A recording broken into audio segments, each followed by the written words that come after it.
오늘 말씀은 요한복음 4장 43절로 54절까지의 말씀입니다.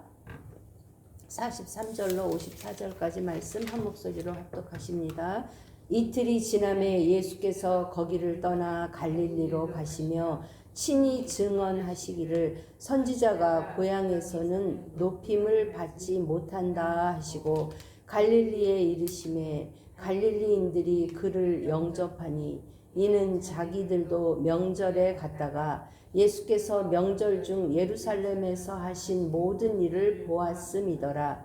예수께서 다시 갈릴리 가나에 이르시니 전에 물로 포도주를 만드신 곳이라. 왕의 신하가 있어 그의 아들이 가버나움에서 병들었더니 그가 예수께서 유대로부터 갈릴리로 오셨다는 것을 듣고 가서 청하되 내려오셔서 내 아들의 병을 고쳐주소서 하니 그가 거의 죽게 되었음이라. 예수께서 이르시되 너희는 표적과 기사를 보지 못하면 도무지 믿지 아니하리라. 신하가 이르되 주여 내 아이가 죽기 전에 내려오소서. 예수께서 이르시되 가라 내 아들이 살아있다 하시니 그 사람이 예수께서 하신 말씀을 믿고 가더니 내려가는 길에서 그 종들이 오다가 만나서 아이가 살아있다 하거늘 그 낫기 시작한 때를 물은즉 어제 7시에 열기가 떨어졌나이다 하는지라. 그의 아버지가 예수께서 내 아들이 살아있다 말씀하신 그때인 줄 알고 자기와 온 집안이 다 믿으니라. 이것은 예수께서 유대에서 갈릴리로 오신 후에 행하신 두 번째 표적이니라. 아멘. 오늘 저는 진정한 믿음이라는 제목으로 함께 은혜를 나누어 보려고 합니다. 이제 어제 말씀에서는 사마리아 여인을 통해서 복음이 전해지고 그 말씀을 들은 사람들이 예수님께 오셔서 더 전해주세요. 이틀을 머물렀는데 예수님의 말씀으로 믿는 자가 많았다 그랬어요. 그러면서 뭐라고 고백하냐면 어제 42절 그 여자에게 말하되 우리가 믿는 것은 내 말로 인함이 아니니 같이 읽어보시죠. 이는 우리가 친히 듣고 그가 참으로 세상의 구주신 줄 알미라 하였더라. 여기에서 예수님이 이 사마리아 여인과의 만남과 또 사마리아인들에게 복음 전할 때 어떤 기적이나 어떤 사인이나 그런 것을 행하신 것이 있나요? 없나요? 없어요. 그냥 말씀하셨을 뿐이에요. 그죠? 근데 그 사람들은 그 말씀을 믿었어요. 말씀으로 말미암아 41절에 보다 밑줄을 좀 쫙 그시죠? 말씀으로 말미암아 믿는 자. 그러면 나는 무엇으로 믿는가? 내가 주님을 내 소원을 들어주고 기도가 응답되고 문제가 해결돼서 믿는 건가? 주님의 말씀을 믿는 건가? 내 믿음은 어디쯤인가 상고해보는 저와 여러분 되십시다. 말씀을 들을 때 구주라고 그들이 Savior, the Savior of the world 그랬어요. 아, 이분이 정말 구주시구나. 네. 그리고 이제 이틀이 지났잖아요. 이틀 동안 딱 머무르고 3일째 이제 갈릴리로 가시는 거예요. 그랬을 때 가시면서 가시는 도중에 제자들에게 뭐라고 말씀하시냐면 44절 시작. 친히 증언하시기를 선지자가 고향에서는 높임을 받지 못한다 하시고 이랬어요. 그러니까 has no honor 그랬어요. 그러니까 존중을 받지 못한다 선지자가. 이제 이 말씀은 구약에 여러 증언들이 있어요.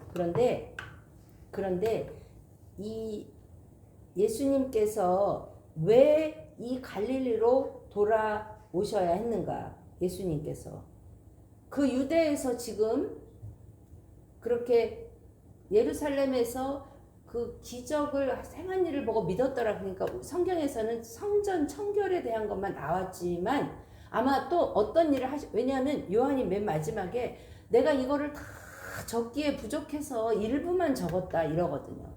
그러니까 거기 뭔가 있었어요. 그죠? 그래서 거기서 사람들에게 높임도 받고 존중도 받고 할 수 있는데 왜 예수님께서 갈릴리로 가셨을까? 근데 이 이야기는요. 이 요한복음 4장 전체로 보면 요한복음 4장은 어떻게 시작되냐면 4장 1절 2절 이제 예수님께서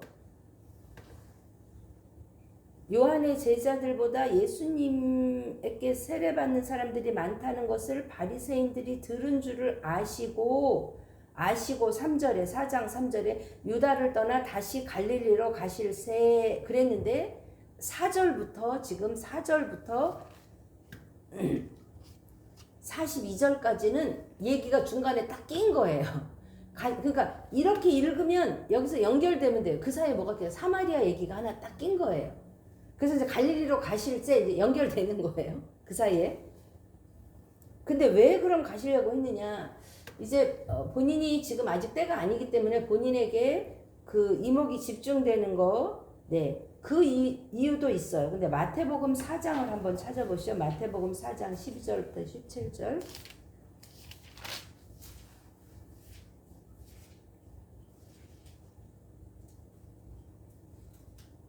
네. 4장 12절 10절 시작.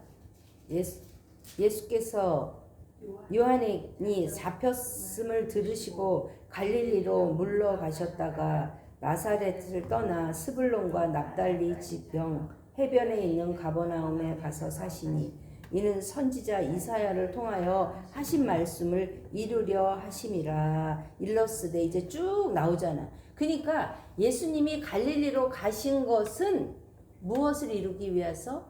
선지자 이사야의 말씀을 이루기 위해서. 물론 상황적으로 보면 요한과의 그런 갈등도 있어요.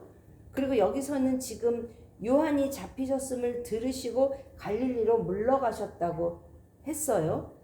그런데 우리들은 눈에 보이는 상황보다는, 그럼 사람들이 볼 때는 예수님이 요한이 잡히셨다니까 무서워서 갈릴리로 가셨나? 이렇게 생각할 수 있잖아요. 그런데 성경은 무엇을 이루는 것이다? 하나님의 말씀을 이루는 것이다. 여기 지금 스불론 땅과 납달리 땅과 요단강 저편 해변길과 이방의 갈릴리여. 여기서는 갈릴리를 지금 이방 땅으로 보는 거예요. 유다에서 볼 때 예루살렘과 아까 변방의 그 갈릴리여, 흑암에 앉은 백성이 큰 빛을 보았고 사망의 땅과 그늘에 앉은 자들에게 빛이 빛이었도다 하였느니라. 그러니까 뭐 하러 가신 거예요? 그 사망의 땅, 죽어가는 땅에 예수님이 빛이 되어서 빛을 전하러 가신 거죠.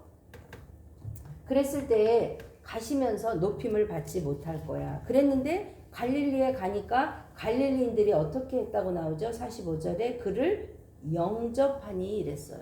근데 영접했다는 거는요, 그냥 웰컴이에요. 웰컴.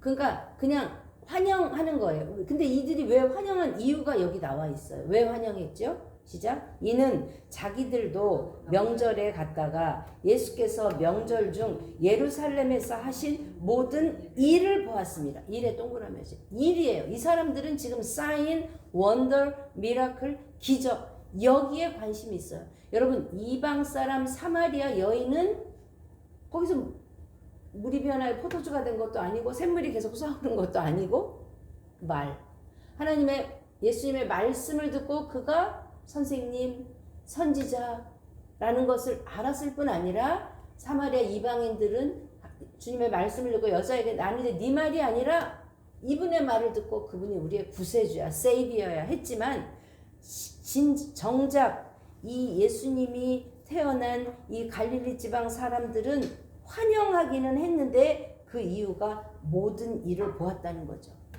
우리가 사마리아의 예배에서 예수님이 말씀하신 그 핵심은 뭐냐? 예배는 공간의 제약을 받지 않는다. 그림 신산도 아니고 예루살렘도 아니고 네가 어디서든지 신령과 진정으로 예배 드리면 그것이 예배당이다. 그래서 여기는 뭐예요? 성전이 아니라 뭐죠? 예배 드리는 예배당이에요. 그죠?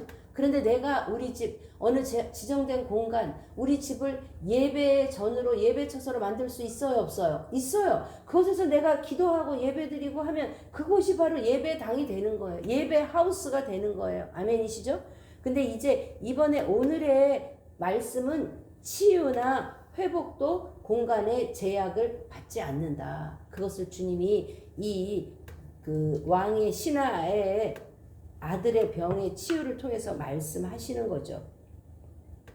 이스라엘 당시의 영적 상태는 고향에서는 인정을 받지 못하지만 사마리아인들은 그 말씀만 듣고 또 믿어요. 그리고 이 사람들은 보았기 때문에 믿어요. 우리는 주님의 때를 분별할 때 눈에 보이는 어떤 현상이 아닌 그 가운데 하나님의 뜻이 뭘까 자꾸 물어야 돼요.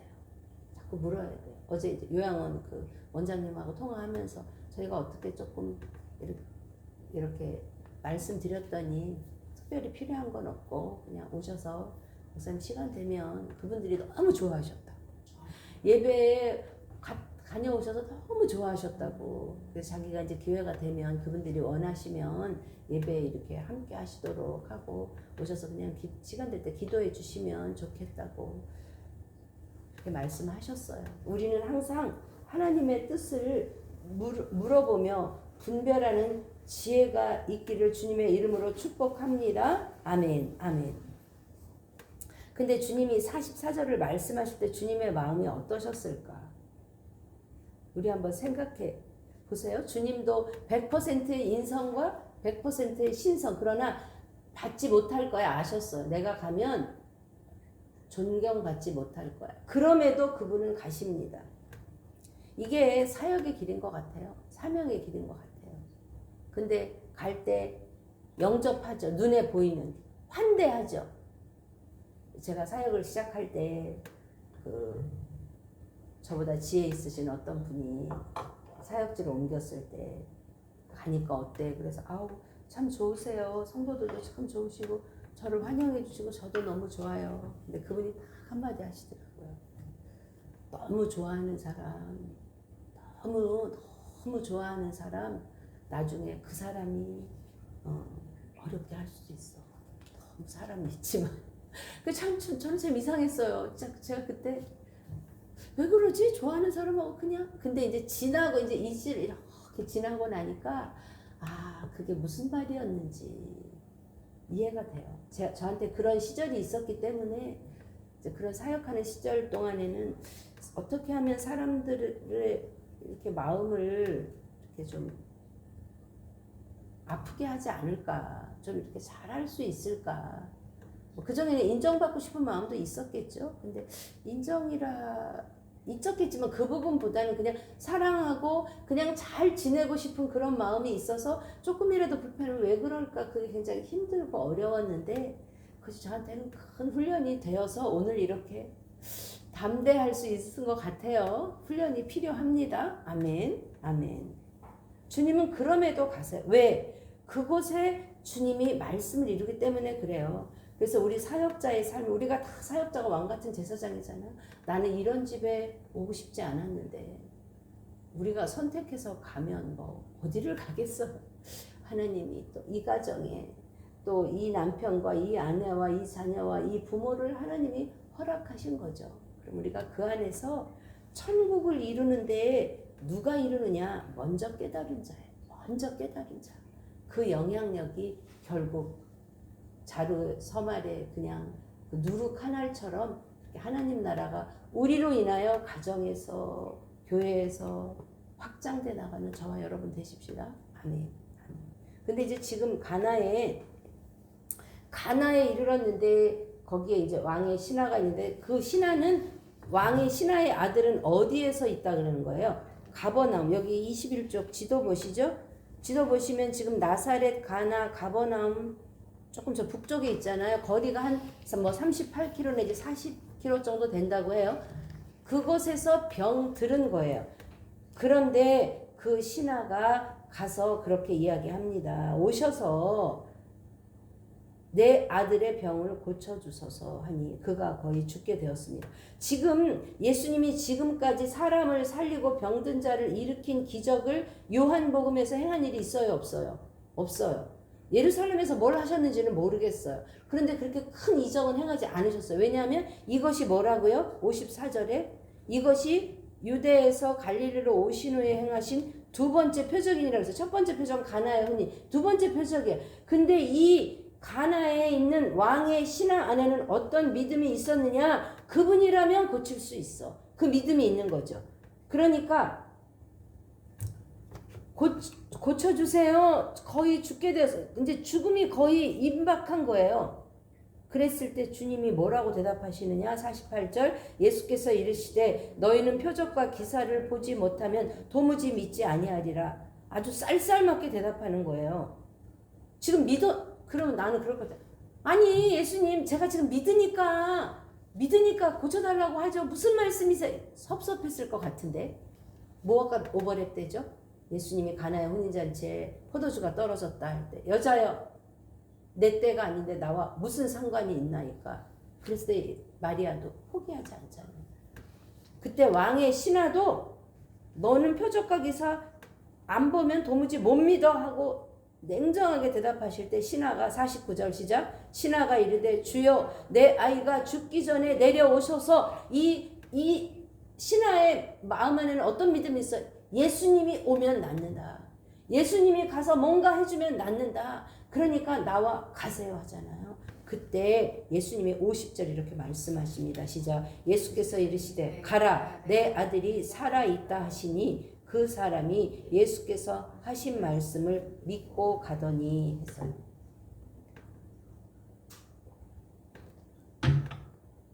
지금 오늘 말씀의 핵심은 뭐냐면 말씀을 믿고 가더니 그랬어요.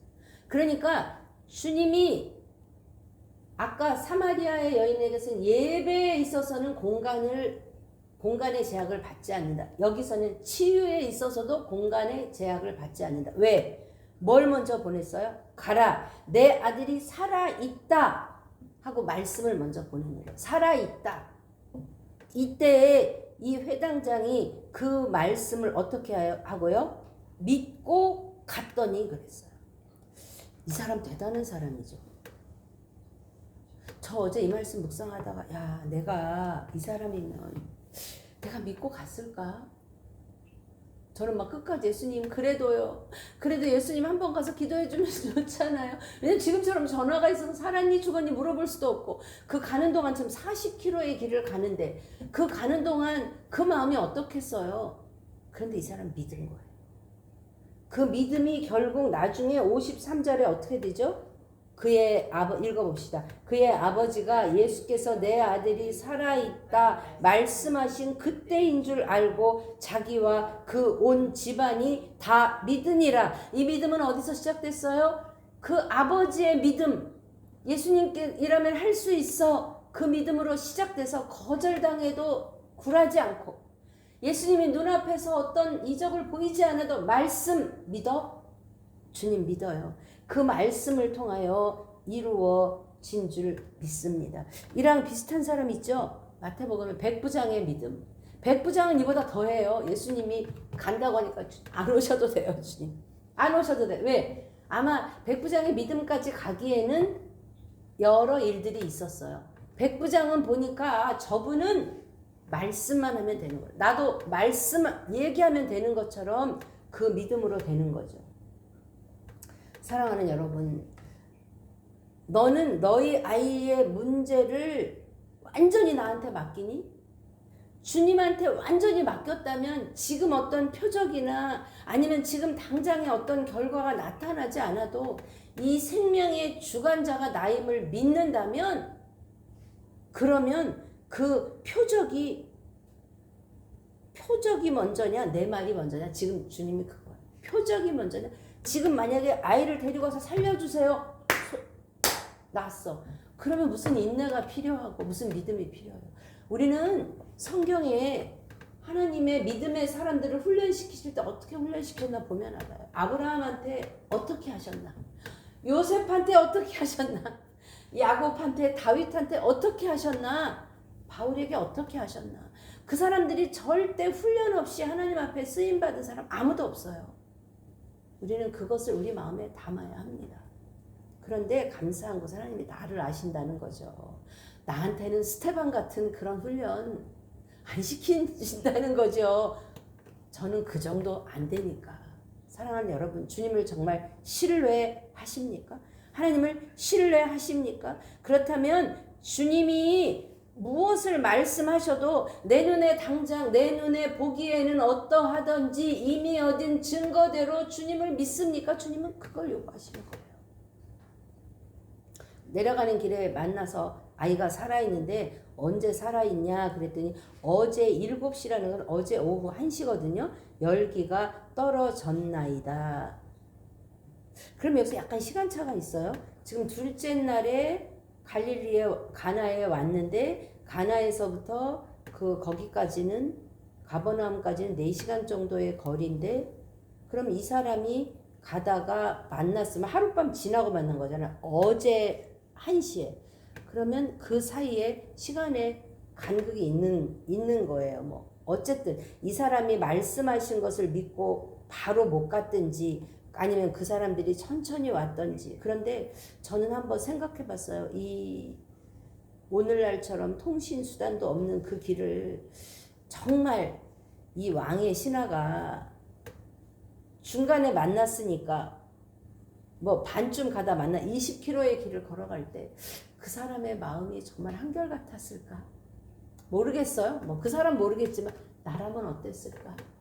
저는 천국과 지옥에 왔다 갔다 했을 것 같아요. 그런데 그 믿음의 끝을 하나님이 보여주신 거죠. 그럼 그냥 간 것이 아니라 뭘 붙들고 갔어요? 내 아들이 살아있다. 말씀을 붙들고 갔습니다. 사랑하는 여러분, 우리는 주님이 우리에게 이 땅에 오신 것은 표적과 기사를 보이기 위해서 오신 게 아니에요. 그런데 그것은 하나의 수단이에요. 마치 표적과 기사는 여기서 뭐냐면 사마리아 여인으로 말하자면 물 항아리예요. 물 항아리를 가지고 물을 깃는 거지 물 항아리가 주인공이 아니에요. 그런데 사람들은 어디에 열광하죠? 표적과 기사에 열광해요. 저는 어떤 믿음이 있냐면 주님 안에 들어가면 필요하면 주님이 다 주신다는 거예요. 저는 뭐 김양재 목사님 믿음까지는 안 돼요. 있으면 먹고 뭐 없으면 뭐 금식하고 그러다 순교하면 되지. 저는 솔직히 거기까지는 안 가요. 그런데 어떤 믿음이 있냐면 하나님이 책임지신다. 하나님이 내 삶을 이끄신다. 그러한 책임이 있어요. 그런데 이 사람의 그 행동에 어떤 문제가 있느냐. 49절을 이제 영어로 읽어보면 49절을 영어로 읽어보면 한글로서는 잘 표현이 안 돼요. 주여 내 아이가 죽기 전에 내려오소서 하잖아요. 근데 sir 붙이긴 했지만 뭐예요? Calm down 그랬어요. 명령이에요. 요구하는 거예요. 그러니까 우리는 여기서 뭘 볼 수 있냐면 주님을 믿으면서도 주님한테 이렇게 요구할 수 있어요. 주님을 믿을 때 이 사람이 주님 앞에 온 것은 주님의 말씀을 듣기 위해서가 아니에요. 내 문제 가지고 그 문제 해결받기 위해서 온 거예요. 그리고 뭐죠? 주님한테 요구해요. 이렇게 해주세요. 지금 낫게 해주세요. 이리 오세요. 저리 가세요. 우리 안에 그런 믿음이 있을 수 있다고요. 그런데 감사한 것은 주님이 그 사람의 문제를 해결해 주시잖아요. 그러면서 그 믿음을 키우시잖아요. 이제 이 사람 안에는 어떤 믿음이 생기느냐? 백부장 같은 믿음 생기겠죠. 사랑하는 여러분, 우리 물어보십시다. 우리는 이제 믿음의 연조가 조금 됐잖아요. 이 아무것도 모르는 이 이방인, 여기 지금 왕의 신하는 이방인으로 보는 거예요. 그 당시에 그 왕의 헤롯 왕의 신하 중엔 유대인이 없었다는 거예요. 그러니까 주님이 지금 유대 땅, 자신의 땅에서는 배척받고 자신의 고향인 갈릴리에서는 존중받지 못하지만 누구는 알아보는 거예요? 이방인은 알아보는 거죠. 아무것도 모르는 이방인이 문제 때문에 갈급하게 일어나서 예수님 오세요 명령하세요 하지만 예수님이 말씀하실 때 그 말씀을 믿고 가더니 오늘은 우리 이 말씀을 붙드십시다. 나는 정말 말씀을 믿고 가는가? 한 번도 안 떨어뜨릴 수는 없어요. 한 번도 안 떨어뜨릴 수는 없어요. 지나온 삶을 보면 그래요. 그런데 그래도 내가 그것을 떨어뜨렸다가 또 붙잡고 떨어뜨렸다가 또 붙잡고 가는가?